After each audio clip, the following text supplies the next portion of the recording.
কুলটির নিয়ামতপুরে forward ব্লকের কর্মী সম্মেলন, নেতাজির প্রতিকৃতিতে মাল্যদান করা হলো মিছিল। আর দিন কয়েক পর রাজ্য বিধানসভা নির্বাচন ঘোষণা হতে চলেছে। রাজ্যের সমস্ত রাজনৈতিক দল নিজের প্রস্তুতি নিয়ে ইতিমধ্যেই মাঠে নেমে পড়েছে। ঠিক সেই মতো রাজ্য বামপন্থী সংগঠনের তরফে বিধানসভা নির্বাচনকে সামনে রেখে নানা কর্মসূচি শুরু করে দিয়েছে। তারই অঙ্গস্বরূপ আজ সকাল 11টায় বামফ্রন্টে সারা ভারত ফরওয়ার্ডের তরফে এক কর্মী সম্মেলন করে আসানসোলের কুলটি বিধানসভা নিয়ামতপুরে এক বেসরকারি প্রেক্ষাগৃহে। সেখানে উপস্থিত ছিলেন ভবানী আচার্য, ফরওয়ার্ড ব্লকের পশ্চিম বর্ধমান জেলা সম্পাদক শহীদ রাজা যুবলীগের পশ্চিম বর্ধমান জেলা সভাপতি Ashok Majhi, Kulti local committee secretary Anit Mallick, জেলা ফরওয়ার্ড ব্লকের চেয়ারম্যান সহ অনেকেই।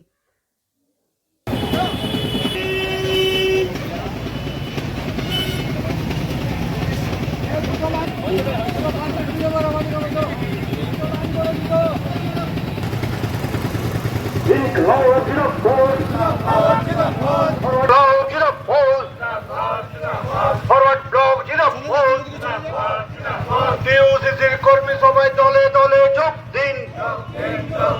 ছাত্র যুবদের স্বার্থে ফরওয়ার্ড ব্লক লড়ছে, লড়বে। বেকার যুবকের স্বার্থে ফরওয়ার্ড ব্লক লড়ছে, লড়বে।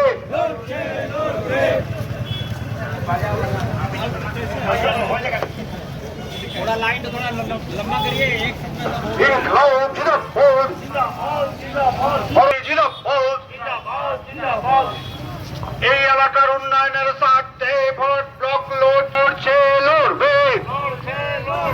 এলাকার জলের দাবিতে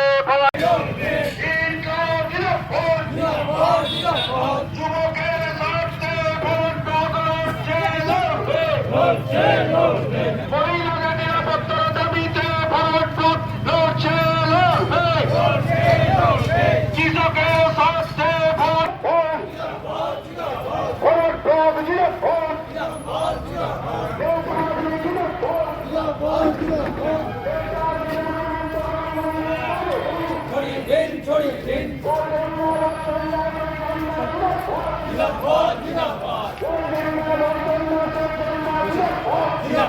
জিন্দাবাদ। আজকাল কর্মী সভায় দলে দলে যোগ দিন।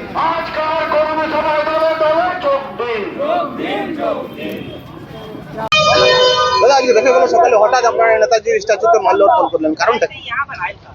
কারণটা একটাই যে আমাদের আজকে কুলটি বিধানসভার সমস্ত কর্মীরা আসবেন এবং আমাদের আজকে নেমতপুরের মাতৃভবনে কর্মী সভা আছে, ফরওয়ার্ড ব্লকের কর্মী সভা আছে। কারণ সামনে নির্বাচন, সেই নির্বাচনকে সামনে রেখে আমাদের এই কর্মী সভা, নির্বাচনকে সামনে রেখে কর্মী সভা, তার আগে মাল্যার্পণ নেতাজি।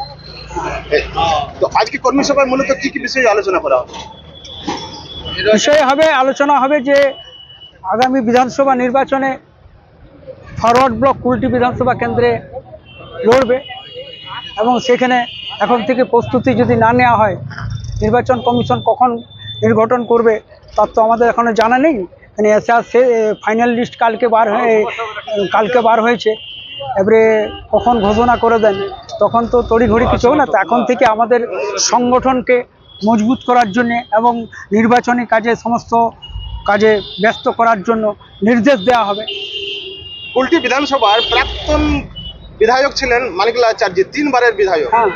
আজকে মানে এই অবস্থা কেন? কর্মীদের আজকে সেই মতো মানে কর্মীদের মতো আজকে সংগঠনটা নেই কেন? সংগঠন নেই লয়, সংগঠন আছে, অনেকে চুপচাপ আছে, কিন্তু নির্বাচন ঘোষণা হওয়ার পরে আপনারা দেখতে পাবেন যে ফরওয়ার্ড ব্লকের কি ধরনের লোকজন এখনো আছে। প্রচুর পরিমাণে লোক আছে এবং ফরওয়ার্ড ব্লকের সংগঠন কুলটিতে আছে। এটা এবারে বিধানসভায় কিরকম আশা প্রকাশ করছে?